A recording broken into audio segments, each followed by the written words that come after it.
Hello, everyone. It's Scott.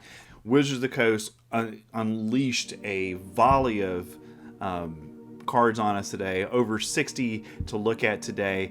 So to help everybody, I'll make this a little bit easier on everybody. What I've done is I've broken it down into some smaller videos that we're going to put out for us that will look at each of the colors. So there'll be one for white, one for blue, one for black, one for red, one for green, and then one for everything else. So special thanks to our sponsor, Caffeinated Gamer, for sponsoring this video. And please remember to like and subscribe to content so you can get more of our My Look at Brothers War spoilers as we go forward. But let's get started and look at the blue cards from today's release. All right, in blue, we got a number of cards today, just like we did in white. So the first is Flow of Knowledge. For 5 mana, you get to draw a card for each island you control, then discard 2 cards. I can see this possibly going into the as a 1 or 2 of into the mono blue tempo deck that Haunted Djinn is a part of, because by the mid to late game you got 5 or 6, just being able to play this for 5 mana in that deck means you draw 5 cards and you get to discard 2 of them. So I can see this where you could legitimately have 6, 7 islands on the field, and then you are drawing that many cards, and then you only have to discard 2 of them. So really good potential piece in a blue tempo deck. All right, next we've got Forging the Anchor. Okay, for 2 and a blue, you get a sorcery. Look at the top 5 cards of your library. You may reveal any number of artifact cards from among them and put the reveal cards into your hand. Put the rest on the bottom of your library in a random order. So this is a draw spell that is specifically dedicated to artifacts. So this is going to go in an artifact deck, and it's great card draw. You have the potential for 3 mana drawing 5 cards. That's a bonkers ability.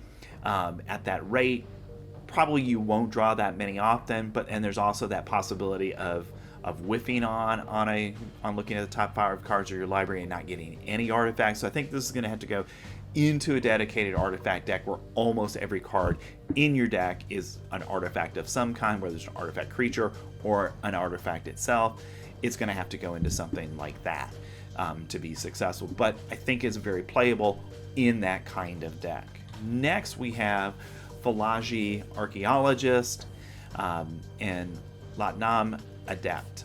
Okay, so let's talk about Falagi Archaeologist first. For 2 mana, you get a Human Scout. When Falagi Archaeologist enters the battlefield, mill 3 cards. You may put a non-creature, non-land card from among the cards milled this way into your hand. So I think this is a great card for a deck that is a tempo deck or a spells deck where you can mill 3 cards, and basically you get to filter there. For 2 mana, you get to filter and pick 1 card, okay, like Impulse does, but they're going to the graveyard instead of the bottom of your library. And if you don't do that, you can put a +1/+1 counter on Falagi Archaeologist. So if you can't do it, there's a benefit of it as well. You get that +1/+1 counter. So is it really standard playable? I'm not sure that it would see play because it's not something that the tempo deck I think would want, because you want to be able to keep the tempo going in your favor. So I'm not sure if this is something that deck would kind of want, but it's an interesting card nonetheless. Certainly a good playable card in limited. And now we have Latnam Adept. It's a human wizard for 4 mana, and whenever you draw your second card each turn, put a +1 counter on Latnam Adept. It's a 3/3. Again, we've seen a number of cards like this, and we'll look at another one in just a minute. And the reality for most decks is consistently drawing 2 cards on a turn is difficult, but if you have a consistent way of drawing 2 cards every single turn, then this can grow into a very, very large creature over the course of 2 or 3 or 4 turns. And potentially again, is whenever you draw your second card each turn, put a +1 counter on it. So this means even if you cast a Memory Deluge on your opponent's turn, that would cause you draw the 2 cards and it would cause it to activate then as well.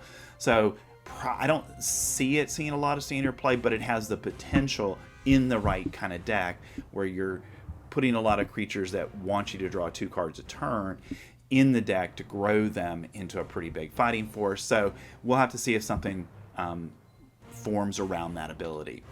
Next we have Mightstone's Animation. For 4 mana, you get an enchantment aura. Enchantment, it is an enchant artifact.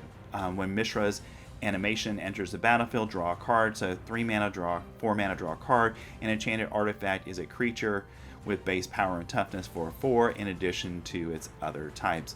So if you can play a 1 mana artifact, or you attach this to a Power Stone, okay, now it's a 4/4 and you've drawn a card. Not terrible, not bad, certainly very limited playable, but I don't see it seeing a lot of play in standard. Next we have Urza's Rebuff. For 3 mana, you get an instant that can counter a target spell or tap up to 2 target creatures. So there's a little bit of flexibility in this one. I like that. We've got a lot of 3 mana counter spells that don't have a tremendous amount of flexibility in it. So this is potentially, a card that might see some standard play just because of the flexibility of being able to tap something in addition to being able to counter a spell. Next we have probably the best blue card of the day in one with the Multiverse for 8 mana, and then we also have Thopter Mechanic. Let's talk about Thopter Mechanic first, and then we'll come back to one with the Multiverse. Okay, so Thopter Mechanic is a 2 mana human artificer that when you draw your second card each turn, put a +1 counter on Thopter Mechanic. When Thopter Mechanic dies, create a 1/1 colorless Thopter artifact creature token with flying. Okay, so just like we saw with Lat-Nam Adept, draw your second card, you get a +1 counter. So now we have 3 of these cards in standard with Fairy Vandal as well. So we've got these cards that want to do that in a given turn, and I can see this, potentially, if we could get the build right, it actually works with Connive pretty well. So you get your draw for your turn, you attack with something, you connive, with Rafine, and then you're growing your team along the way as well because you're simply drawing the card. But that being said, we've had Fairy Vandal in the format for a while, and it's not seeing any play. So my concern is, even though these are really cheap cards to play, Fairy Vandal's 2 cards to 2 cost as well, and it has flash, and we're not seeing play. So I'm concerned that neither of those cards are good enough for standard play right now, given the power of standard. So let's talk about one with the Multiverse. For 8 mana, you get an enchantment, and you may look at the top card of your library anytime. So nice ability. You may play lands and cast spells from the top of your library. So basically now, for 8 mana, you get to filter through your deck, which is an incredibly powerful ability. And especially if you have some way to, you play a land off the top of your deck, or play some cards, then run into a land. The next land you run into is going to stop you at that point. But if you've got a way to either surveil it away or scry it away, then this is a really, really powerful ability in the right build for you. So I can see this seeing standard play, even though it's 8 mana, just because if you get it on the field for more than a turn, basically you get to start playing your library. And that's a really powerful ability. So even though it's 8 mana, I can see a standard deck built around this card in those 2 abilities alone. And then once each turn, you may cast a spell from your hand or the top of your library without paying its mana cost. So that, I think, is what to me really makes this playable, because I've got a lot of cheap spells, but I have some really expensive ones too. Well, I play the cheap cards with my mana, and then I come to the expensive card at the top of my library. I get to play that one for free.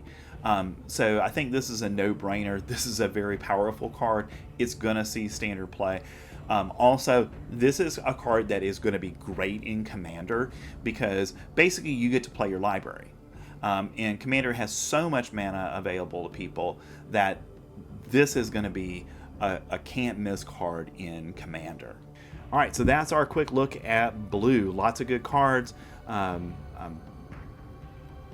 Multiverse card is I think fantastic, and we'll have to see where it fits into everything. All right, so again, thanks for watching the video. I appreciate it. Remember, special thanks to Caffeinated Gamers for sponsoring the video. And if you haven't, please like and subscribe so you can get further content for us. Thanks for hanging with me to the end, and I'll see you next time.